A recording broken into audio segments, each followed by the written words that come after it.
டேய் நாடா எதுக்காத்தாலும் சும்மா ஏசப்பா பண்றீங்க. நான் வெளிநாடு கடலத்துல நீங்க பரப்புறீங்களா? நீ வேணா பாரு, ஒரு நாள் இந்த பைபிள் கிறிஸ்துவலாம் அழிய போகுதுடா.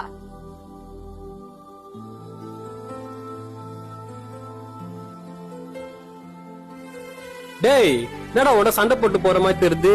யார் அது? என்னாச்சு? இல்லடா என் ஃப்ரெண்டு தான்டா. ஏசப்பா பத்தி சொன்னேன். இன்னமோ கிறிஸ்துவமே அழிஞ்சு போயின்னு அந்த மாதிரி பேசிட்டு போறான்டா. ஓ ஒரு நாள் இல்ல ஒரு நாள் நீயே பாரு, ஏசப்பாவோட அன்பை பத்தி உலகம் ஃபுல்லா அவன் தான் சொல்ல போறான். ஆனா பாரு, டேய் அவனை பத்தி உனக்கு தெரியாது. ஏசப்பாக்கும் அவனுக்கு ஆவே ஆகாதுடா. டேய் இன்னொன்னு ஏசப்பா பத்தி தெரியல போல. உட்கார. இந்த மாதிரி ஆளுங்களை தான் ஏசப்பாக்கு ரொம்ப ரொம்ப ரொம்ப ரொம்ப பிடிக்கும். இந்த மாதிரி ஆளுங்களை வச்சுதான் ஏசப்பா பெரிய பெரிய அற்புதங்கள் காரியத்தெல்லாம் செய்வாரு. டேய் நடா சொல்ற, அவன் எனக்கு சின்ன வயசுல இருந்து ஃப்ரெண்டுடா. அவனை பத்தி எனக்கு தெரியாது. டேய் நம்ம பைபிள்ல விசுவாசின் தகப்பன் யாருன்னு தெரியுமா? ஆபிரகாம். இவர் ஃபர்ஸ்ட் என்ன நம்ம செஞ்சிருந்தாரு, இவருடைய வம்ச தொழிலே அவருக்கு தோன்ற மாதிரி எல்லாம் சில சிற்பங்கள்லாம் செஞ்சு இதான் கடவுள் இதான் கடவுள் இதான் கடவுள்னு எல்லாருக்கும் சேல் பண்றவர் தான் ஆபிரகாம். இந்த ஆபிரகாம தான் ஏசப்பா சூஸ் பண்ணி அவர்கிட்ட பேசுறாரு. பேசிட்ட அப்புறம் தான் ஆபிரகாமுக்கே புரியுது, அட பாவி அப்போ நம்ம செய்யறதுலாம் கடவுள் இல்லையா, அவர் தான் உண்மையான கடவுளா சொல்லிட்டு அப்புறம் ஆபிரகாமே எல்லார்ட்டையும் போய் சொல்றாரு, அட பாவிங்களா நான் தப்பு செஞ்சுட்டேன், நான் செஞ்சு கொடுத்ததெல்லாம் கடவுள் இல்ல, அவர் தான் உண்மையான கடவுள்னு ஆபிரகாம் எல்லார்ட்டையும் போய் சொல்றாரு.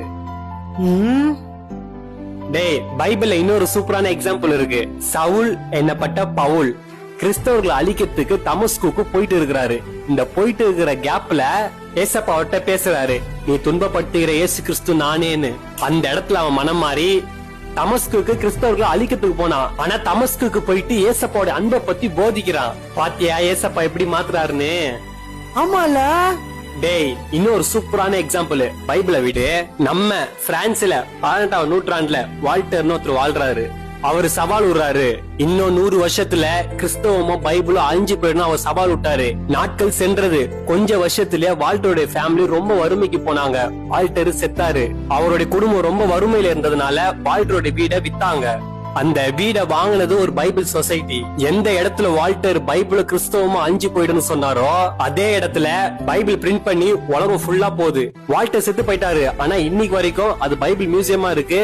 அங்க இருந்து பைபிள் அச்சிடப்பட்டு உலகம் ஃபுல்லா போயிட்டு இருக்குது. ஏய் வேற லெவல்டா. ஏசப்பா என்ன மாதிரி ரிவெஞ்ச் எடுக்காரு.